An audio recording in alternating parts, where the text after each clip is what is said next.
পকা অমিতা আমাৰ ছালৰ বাবেও বহু উপকাৰী হয়। আমি পকা অমিতা সৌন্দৰ্য চৰ্চাৰ বাবে ব্যৱহাৰ কৰিব পাৰোঁ। পকা অমিতা 2 চামুচমান আমি ভালদৰে ফেনেকি লৈ তাতে কেঁচা গাখীৰ বা মৌ কেইটোপমান মিলাই ল'ব পাৰোঁ। 10 মিনিটৰ পিছত মই এতিয়া মুখখন ধুই আহিলোঁ।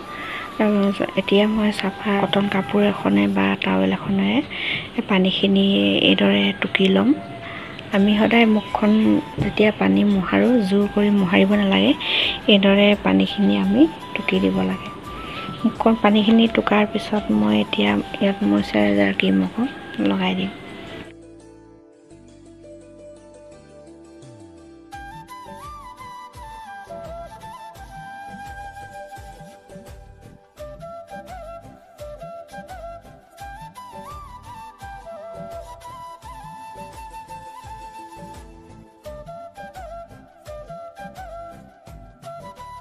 পেকটো লগোৱাৰ পিছত মই মুখখন ধুই আহি মইশ্চাৰাইজাৰ ক্ৰীম লগাই দিলোঁ।